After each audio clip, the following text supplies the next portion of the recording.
especially to Uttarakhand. Being an Environment Minister,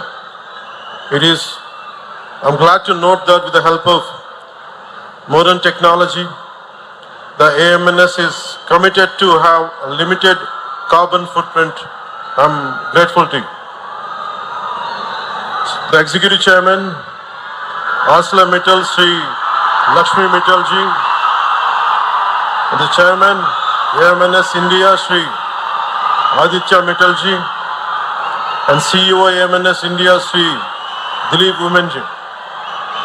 On behalf of Andhra Pradesh and from NDA government, we wholeheartedly welcome you. We wholeheartedly thank you for trusting us, for investing such a huge amount in our state. We are truly, truly grateful to you. మీ అందరికీ లక్ష్మీ మిట్టల్ గారి గురించి మీకు ఎంతవరకు తెలుసో లేదో మీకు చిన్న వివరాలు చెప్పాలి. ఈయన ఎంత ఇన్స్పిరేషనల్ పర్సనాలిటీ అంటే, Lakshmi Mittal ji, very few people, I don't know how much, today we see you as, I'm trying to communicate to the people gathered here and to the people of Andhra Pradesh what kind of personality, towering personality you are, I would like to convey today. When we were growing up, when we understanding the world economics and all, especially the amount that your trajectory growth truly inspired us. And one of my friend had compared you to the character written by Ayn Rand in Fountainhead. The protagonist's name is Howard Roark. And that particular protagonist character communicates the strength of individual mind and the pursuit of work as ultimate joy. You are an embodiment of both those qualities, Mr. Lakshmi Mittal. And we are glad you are here today, trusted in us, and we are truly, truly grateful to you. And also Nippon Steel Plant Company management and all of you, I had met few of your representatives. I'm grateful to you for trusting us, and the conglomerate of both Mittal and Nippon Steel Company, and really you gave us a lot of hope. మీ అందరికీ కూడా 24 ఎన్నికల్లో when I have trusted 24 ఎన్నికల్లో నేను మీకు ఒకటే మాట ఇచ్చాను, రాష్ట్రం చాలా బలంగా ఉండాలి, పెట్టుబడులు రావాలి, పెట్టుబడులు ఆకర్షింపబడాలి. అలా రావాలి అంటే ఒక దార్శనికత ఉన్న నాయకుడు కావాలి. నేను మీ అందరికీ అభిమానమైన వ్యక్తిని కావచ్చు, కానీ నాకు అంత అనుభవం లేదు. పెట్టుబడులు తీసుకొచ్చే అనుభవం ఉన్న వ్యక్తి కావాలి మనకి. ఆ రోజు నేను కోరుకున్న అలయన్స్ ఈ రోజున 1,00,000 మందికి, మన అనకాపల్లిలో, మన ఉత్తరాంధ్రలో 1,00,000 మందికి పైచిలకు పెట్టుబడులు వస్తున్నాయి అంటే, లక్ష్మీ మిట్టల్ గారు లాంటి వ్యక్తుల్ని కన్విన్స్ చేసి ఇక్కడికి తీసుకురావాలంటే ఒక దార్శనికత ఉన్న విలక్షణమైన రాజకీయ నాయకులు, దురంధరుడు ఉంటే తప్ప రాదు. అలాంటి వ్యక్తి మన గౌరవ ముఖ్యమంత్రి నారా చంద్రబాబు నాయుడు గారు. గత ప్రభుత్వంలో వచ్చిన పెట్టుబడులు వెళ్ళిపోయాయి, ఇప్పుడు పెట్టుబడులు వెతుక్కొని వస్తున్నాయి. ఇందాక సోదరి అనిత గారు చెప్పినట్టుగా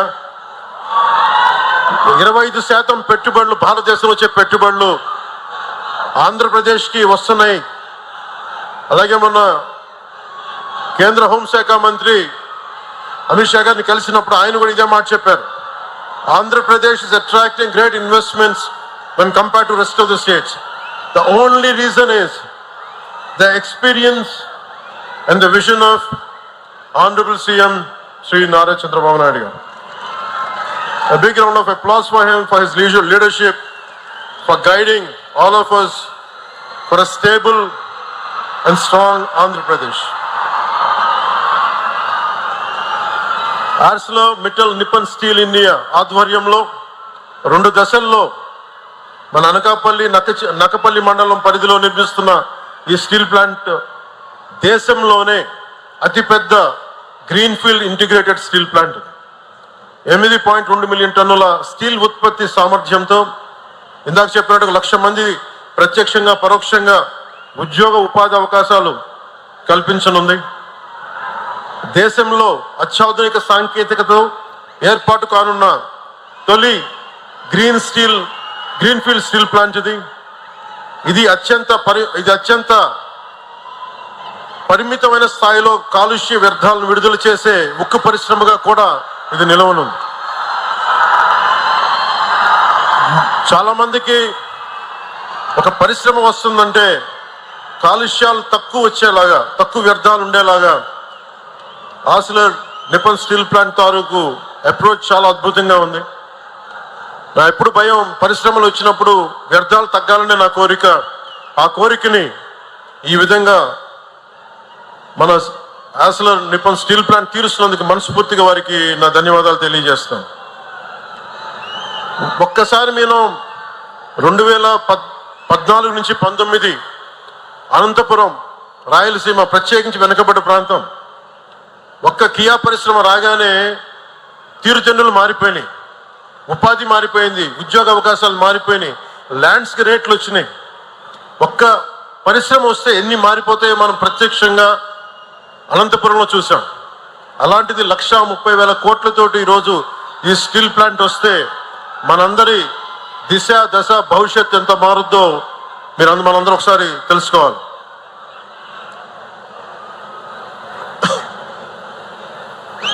గతంలో చాలా పరిశ్రమలు ఉత్తరాంధ్రకు వస్తే గత పాలకులు బెదిరించి పంపించేశారు. ఈ రోజున ఇందాక సోదరులు లోకేష్ గారు చెప్పినట్టుగా 18 నెలల్లో ముఖ్యమంత్రి గారు పదే చెప్తా ఉంటారు, speed of business and ease of business. పరిశ్రమలకి మనకి లైసెన్సులు కావాలన్నా, ల్యాండ్ సేకరించాలన్నా speed of business, ease of బిజినెస్కి చాలా నిలువెత్తు నిదర్శనం ఇది. 18 నెలల్లో ఒక వీడియో కాన్ఫరెన్స్ స్టార్ట్ అయిన 18 నెలల్లో ఈ రోజున 1,30,000 కోట్లతోటి ఈ పరిశ్రమకి ఈ రోజున మనం ఫౌండేషన్ స్టోన్ వేయటం మనస్ఫూర్తిగా speed of business, ease of business అనే కాన్సెప్ట్కి ఒక నిలువెత్తు నిదర్శనం. దీన్ని ముందుని నడిపిస్తున్న నారా చంద్రబాబు గారికి మనస్ఫూర్తిగా నా ధన్యవాదాలు. కూటమి ప్రభుత్వం అధికారం చేపట్టినాటి నుంచి ఈ స్పీడ్ ఆఫ్ బిజినెస్ మీదే దృష్టి సారించాం. పెట్టుబడులకి సానుకూల వాతావరణం కల్పించాం. అదుపు తప్పిన శాంతి భద్రతలను పునరుద్ధరించాం. దశల వారీగా, రంగాల వారీగా 25 పైగా విధానాలు తీసుకువచ్చి వేగంగా అనుమతులు మంజూరు చేస్తున్నాం. రాష్ట్ర ప్రయోజనాలు కాపాడుకుంటూనే ప్రభుత్వం నుంచి అందించాల్సిన సహకారాన్ని అందిస్తున్నాం. తత్ఫలితంగా దేశంలోని అతిపెద్ద డేటా సెంటర్ ఏర్పాటుకి గూగుల్ లాంటి సంస్థ మన ఉత్తరాంధ్రాని, మన విశాఖని, మన ఆంధ్రప్రదేశ్ని వెతుక్కుంటూ వచ్చింది. సో మనస్ఫూర్తిగా వీరందరినీ పారిశ్రామికవేత్తలను ఆహ్వానిస్తున్నందుకు, ఈజ్ ఆఫ్ బిజినెస్ అట్మాస్ఫియర్ ఉన్నందుకు మనస్ఫూర్తిగా నారా చంద్రబాబు నాయుడు గారికి ధన్యవాదాలు తెలియజేసుకుంటూ, I wholeheartedly thank you, Sri Lakshmi Mittal ji. You are a towering personality, you are an inspirational personality, and you coming into our state through your conglomerate is quite inspiring and inspirational to us. We will truly stand by you. Whatever is needed for the ease of business, doing business, whatever is needed from our state government side, we'll be with you. And to all the dignitaries who represent this conglomerate, my wholehearted wishes to you all, and thank you. Jai Hind.